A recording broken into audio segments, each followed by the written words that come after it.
அடுத்த கேள்வி வேகமா.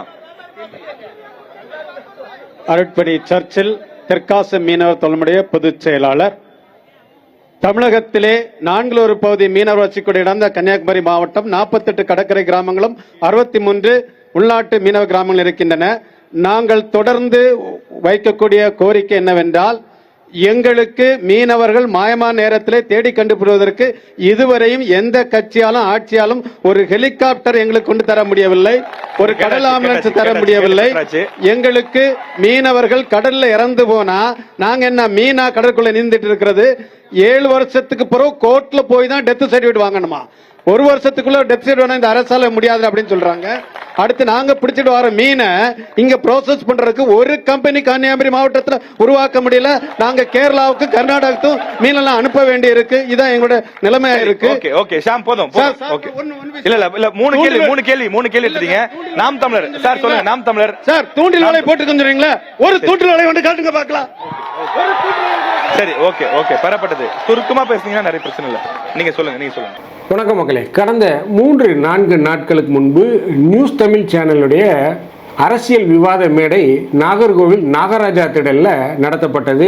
இதில் வந்து பார்த்திங்கன்னா ஆளும் திமுக தரப்பில் கன்னியாகுமரி தொகுதியுடைய அமைச்சராக இருக்கக்கூடிய பால்வளத்துறை அமைச்சராக இருக்கக்கூடிய மனோ தங்கராஜ் பேசினார். அவருடைய பேச்சு சமூக வலைதளங்களில் ஒரு மிகப்பெரிய விவாதத்துக்குள்ளாயிருச்சு. அதாவது இந்த மாதிரிலாம் ஊழலாம் விடாதீங்களா, இந்த ஊழ போடும்போது இந்த விசிலடிக்கும் போது நீங்கள்லாம் நிக்கரே போடலடா அப்படின்னு சொல்லி கன்னியாகுமரி பாஷையில் பேசியிருந்தா. அதாவது நிக்கர்னா டவுசர்னு அர்த்தம். அதாவது நான் விசிலடிக்கும் போது நீங்கள்லாம் டவுசரே போடலடா, உங்க அப்பா அம்மாவுடைய கோமணத்துக்குள்ள இருந்தீங்க அப்படின்னு சொல்லி ஒரு தரம் தாழ்ந்த ஒரு வக்கர புத்தியும் கூட ஒரு பேச்சை பேசியிருக்காரு. டைடல் பார்க் பத்தி சொல்றாரு. பயோ மைனிங் பண்ணிருக்கு. 5 வருஷமா டைடல் பார்க் வேலை நடந்துட்டு சார். வேலை நடந்துட்டு என்ன பிரச்சனை? சும்மா இந்த ஊழல்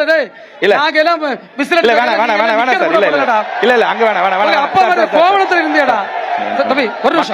மக்கள் முடிவு பண்ணிப்பாங்க.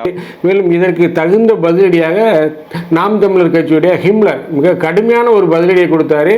அதிமுகவுடைய வேட்பாளராக இருக்கக்கூடியவர் வந்து பார்த்தீங்கன்னா அங்கு இருக்கக்கூடிய பிரமுகர் வந்து பார்த்தீங்கன்னா ஒரு ஏப்பசாப்பியான ஒரு விமர்சனத்தை முன்வைத்தார். இதெல்லாம் உங்களுக்கு தெரியும். ஒரு பொறுப்பான அமைச்சர் அப்படிங்கிற ஒரு பதவியில் இருக்கக்கூடிய மனோ தங்கராஜ் மீது பல்வேறு விமர்சனங்கள் இருக்கு கன்னியாகுமரி மாவட்டத்தில். அதுவும் குறிப்பாக கனிம வள கொள்கைக்கு எதிராக அவர் எந்த அளவுலையும் ஒரு குரல் கொடுக்கல. மிகப்பெரிய அளவில் அங்கு கனிம வள கொள்ளை நடக்குது. இதற்கு மனோ தங்கராஜ் எதுவுமே செய்யலை. மேலும் ஆக்கப்பூர்வமான எந்த ஒரு திட்டங்களையுமே அவர் கன்னியாகுமரி மாவட்ட மக்களுக்கு எடுத்து வைக்கல. இப்பேற்பட்ட சூழ்நிலையில் மீண்டும் அந்த கன்னியாகுமரி மாவட்டத்தில் அவர் போட்டியிடணும் அப்படின்னு நினைத்து அதற்கு உண்டான வேட்பு மனுவெல்லாம் தாக்கல் பண்ணியிருக்கார். கட்சியிலிருந்து போட்டியிடுவதற்கான விண்ணப்பங்களை வாங்கியிருக்கார். அவருடைய மகன் ரிமோஸும் வந்து வாங்கியிருப்பதாக செய்திகள் வருது. ஸோ இப்பேற்பட்ட சூழ்நிலையில் இந்த விவாதத்தின் இடையில் ஒரு கத்தோலிக்க பாதிரியார் பேசினார். அந்த கத்தோலிக்க பாதிரியார் முழுவதுமாக பேச அனுமதிக்கப்படலை. அவர் மீனவர்கள் சார்பாக பல்வேறு கேள்விகளை கேட்டிருந்தார். அதற்கு மனோ தங்கராஜ் நாங்கள் தூண்டில் வளைவெல்லாம் அமைத்து விட்டோம், நிறைய தூண்டில் வளைவுலாம் அணைத்து விட்டோம் அதான் அப்படிங்கிற மாதிரிலாம் பதில் கூட. அதற்கு அந்த கத்தோலிக்க பாதிரியார் என்ன கேட்குறாருன்னா, ஒரு தூண்டில் வளைவை நீ காட்டியா பார்ப்போம். ஒரு தூண்டில் வளைவு இந்த கன்னியாகுமரி மாவட்டத்தில் இந்த கடற்கரை கிராமங்களில் இந்த நீரோடி முதல் இருக்கக்கூடிய கடற்கரை கிராமங்களில் எங்கேயாவது ஒரு தூண்டில் வளைவு நீ வச்சிருந்தா காட்டியா அப்படின்னு சொல்லி ரொம்ப ஆவேசமாக பேசுகிறார். அவரை முழுவதுமாக அந்த நியூஸ் தமிழ் தொலைக்காட்சி செய்தி நிறுவனம் பேச அனுமதிக்கல. பல்வேறு கருத்துக்களை மீனவர்கள் படக்கூடிய துயரங்களை பல்வேறு கருத்துக்களை முன்வைக்க வந்தார். அவருக்கு பேச அனுமதிக்கவில்லை. யார் அந்த பாதிரியார்? ஏன் மனோ தங்கராஜ் மீது இந்த ஒரு அதிருப்தி? மீண்டும் மனோ தங்கராஜுக்கு கன்னியாகுமரி மாவட்டத்தில் வாய்ப்பு கொடுத்தால் அவர் வெற்றி பெறுவாரா? அதை பற்றி தான் நம்ம இந்த நிகழ்ச்சியில் பார்க்க போகிறோம். நான் உங்கள் ஜோசப். வாங்க நம்ம இப்போ நிகழ்ச்சிக்குள்ளே போகலாம்.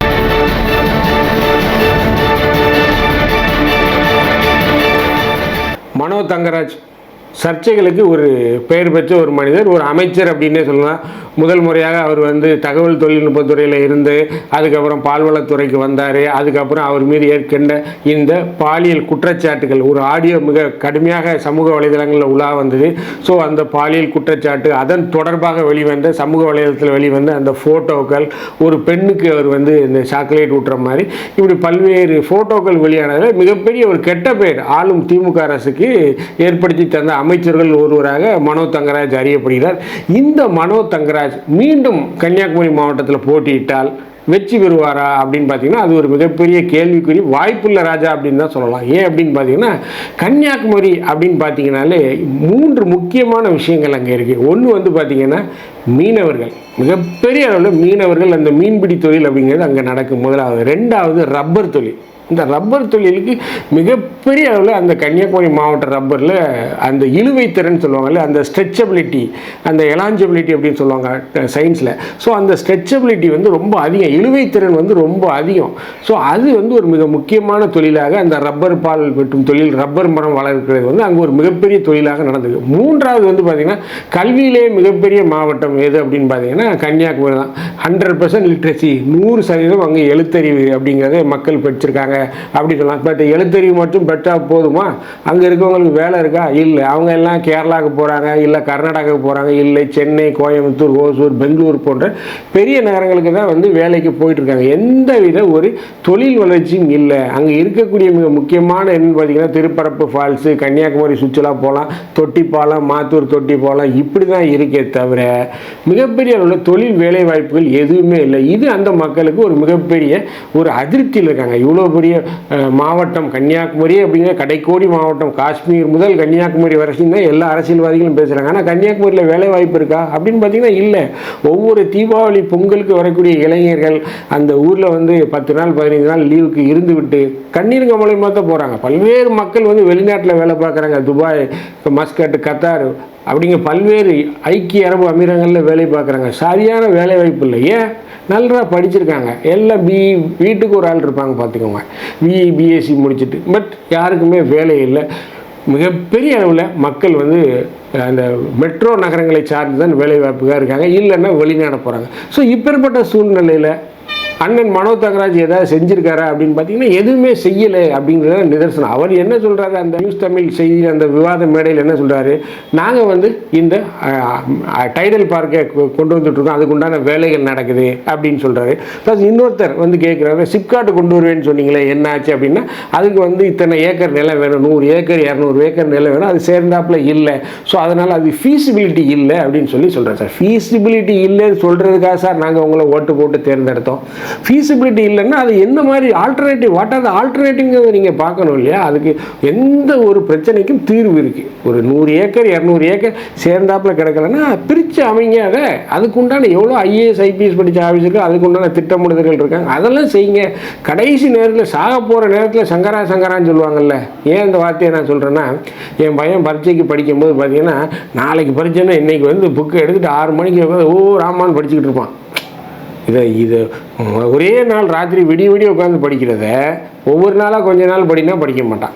ஸோ அதே போல தான் திமுக இப்போ சாக போகிற நேரத்தில் சங்கரான்னு கத்திக்கிட்டு இருக்கு. என்ன செய்ய முடியும்? தேர்தல் வந்தாச்சு, இனிமேல் வந்து மக்கள்கிட்ட நல்ல பேர் எடுக்க முடியுமா? முடியாது. 4.5 வருஷம் உங்களுக்கு டைம் கொடுத்தாங்க, 5 வருடம் டைம் கொடுத்தாங்க, அப்போ எதையுமே செய்யலை. இப்போ வந்துக்கிட்டு 2.1 அதை செஞ்சிருவேன் இதை செஞ்சிருவேன் சொன்னால் யார் நம்புவா? ஸோ இந்த மாதிரியான ஒரு வேலைகள் தான் திமுக அரசில் நடந்துகிட்டு இருக்கு. அதுக்கு மனோ தங்கராஜும் விதிவிலக்கல்ல. கன்னியாகுமரி மாவட்டத்துக்கு எந்தவித ஒரு தொழில் வாய்ப்பையும் கொண்டு வரவில்லை. அதுவும் குறிப்பாக மீனவர்களுடைய மிக நெடுங்கால அந்த வேண்டுகோள் என்ன அப்படின்னு பார்த்தீங்கன்னா ஏர் ஆம்புலன்ஸ். அதாவது நம்ம இப்போ ரோட்டில் ஒருத்தர் ஆக்சிடென்ட்னா ஒரு ஆம்புலன்ஸ் வண்டி வருது, ஏற்றிட்டு போகுது. இதே போல் இந்த மீனவர்கள், கன்னியாகுமரி மாவட்டத்தில் இருக்க மீனவர்கள் ஆழ்கடல் மீன் பிடிப்பவர்கள், அதாவது டீப் ஃபிஷிங் சொல்லுவாங்க, தூண்டில் முறையில் மீன் பிடிக்கக்கூடியவர்கள் பல டீகோ கார்சியா வரைக்கும் போகிறாங்க. நீங்கள் கேள்விப்பட்டிருப்பீங்க, டீகோ கார்சியாவில் தற்போது ஈரான் தாக்குதல் நடத்தியிருக்கு, 2 ஏவுகணைகள் அனுப்பிச்சிருக்கு அப்படின்லாம் நீங்கள் பார்த்துருப்பீங்க. ஸோ அந்த டீகோ கார்சியா வரைக்கும் சென்று மீன் பிடிப்பவர்கள் தான் கன்னியாகுமரி மாவட்டத்தை சேர்ந்த மீனவர்கள். ரொம்ப ஆழ்கடலில் போய் மீன் பிடிப்பாங்க, தூண்டில் முறையில் மீன் பிடிக்கக்கூடிய, அதுதான் நிபுணத்துவம். ஸோ இவங்க போகும்போது இந்த கடலில் ஏற்படக்கூடிய பருவகால சூழ்நிலை மாற்றங்களாக ஏற்படக்கூடிய பேரழிவு, அந்த புயல், மிகப்பெரிய அளவில் காற்று, ஆழிப்பேரலைகள் எல்லாம், அந்த சுனாமி போன்ற நேரங்கள்லாம் அவங்க கடலில் விழுந்துடுறாங்க. அவங்கள வந்து காப்பாற்றுறதுக்கு முடியல. ஸோ அதற்கு அவங்க என்ன மீனவர்கள் என்ன கேட்குறாங்கன்னா, பல நெடுங்காலமாக அந்த ஃபேசில் அப்படிங்கிற அந்த பங்கு தந்தை அவர் தான் வந்து அந்த மீட்டிங்கில் வந்து குரல் கொடுத்தாரு. எங்களுக்கு ஒரு ஏர் ஆம்புலன்ஸ் கேட்டால் இது வரைக்கும் மனோ தங்கராஜ் நீங்கள் செஞ்சு கொடுத்தீங்களா அப்படின்னு கேட்குறாரு. இது ஒரு முக்கியமான ஒரு விஷயங்க. அவர் கேட்க கேள்வி 100% உண்மையான கேள்வி. ஏர் ஆம்புலன்ஸ் நம்ம பஸ்ஸில் ஒருத்தர் உடனே போய் பார்த்துடலாம். கடலில் விழுந்தவொடனே எப்படி போய் தேடுவீங்க? எவ்வளோ பெரிய கடல். ஸோ அதுக்கு அவங்க ஒரு ஹெலிகாப்டர் கேட்குறாங்க, அதுக்கு ஒரு ஹெலிபேட், அந்த இறங்கி நிற்கிறதுக்கு ஒரு ஹெலிபேட் கட்டி கொடுங்கங்கிறாங்க. இன்னமும் செஞ்சு தரலை. ஸோ அப்போ அந்த மீனவருடைய வாழ்வு, எத்தனை இளைஞர்கள், படித்த இளைஞர்கள், வேலை இல்லாமல் மீனவ இளைஞர்கள் இன்னமும் அந்த மீன்பிடிக்க போயிட்டு இருக்காங்க. மீன்பிடி தொழில் வந்து பார்த்திங்கன்னா பாடு அப்படின்னு சொல்லுவாங்க. பாடு அப்படின்னா கஷ்டம். மீன்பிடி தொழில் எல்லாராலையும் செய்ய முடியாது. அதற்கு உண்டான உடல் வலிமை, மன வலிமையெல்லாம் இருக்கணும். எத்தனை படித்த இளைஞர்கள் வேலை வாய்ப்பு இல்லாமல் இன்னமும் அந்த மீன்பிடி தொழில், அதுக்கான மீன்பிடி மோசமான தொழில், நல்ல தொழில் தான். பட் அவங்களுக்கு ஒரு பிரச்சனை அப்படின்னு வரும்போது, உயிர் போகும்போது, கடலில் முங்கிட்டான் அப்படிங்கும்போது காப்பாற்றுறதுக்கு இந்த ஆம்புலன்ஸ்லாம் வேணும். ஸோ அதை வந்து செஞ்சுத்தாங்கன்னு அந்த மீனவர்கள் ஒரு நியாயமான கோரிக்கை வைக்கிறாங்க.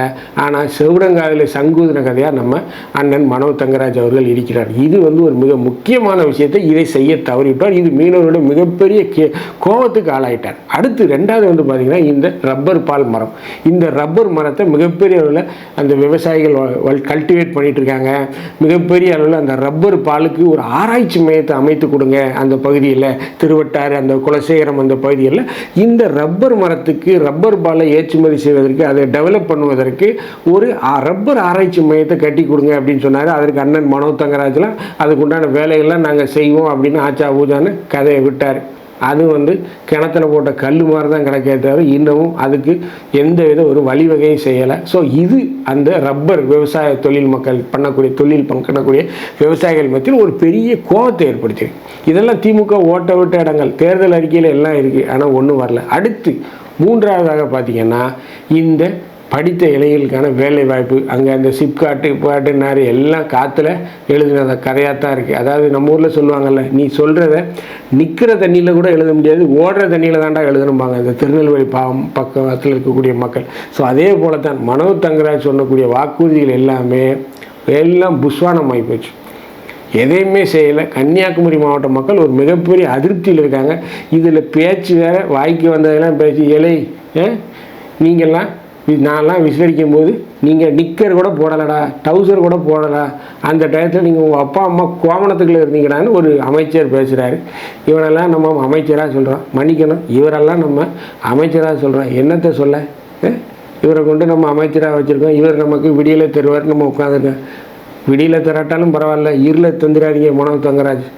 ஸோ நான் சொல்லுவது என்னென்னா, மீண்டும் மனோ தங்கராஜ் அங்கு போட்டியிட்டார் என்றால் திமுக தனக்குத்தானே தலையில் மண்ணள்ளி போட்ட கதை, தனக்குத்தானே இந்த அனுமார் வாழை வச்சு லங்கையை கொளுத்தினாரு சொல்லுவாங்கல்ல, அதே மாதிரி திமுக கன்னியாகுமரியில் காணாமல் போயிடும். ஏற்கனவே நம்ம சொல்லியிருக்கோம், தென் மாவட்டங்களில் மிகப்பெரிய அதிருப்தி இருக்குது திமுகவில்.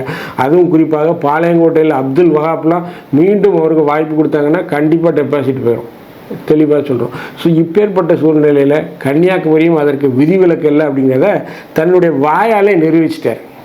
வாயால், அதாவது தவளை தன் வாயால் கெடும் அப்படிங்கிறதுக்கு ஒரு மிகப்பெரிய உதாரணம் நம்ம அண்ணன் மனோ தங்கராஜ். இந்த வீடியோ உங்களுக்கு பிடிச்சிருந்துச்சுன்னா தயவுசெய்து லைக் பண்ணுங்கள், ஷேர் பண்ணுங்கள், சப்ஸ்கிரைப் பண்ணுங்கள். மறக்காமல் உங்கள் கருத்துக்களை கமெண்ட் செக்ஷனில் சொல்லுங்கள். நன்றி, வணக்கம்.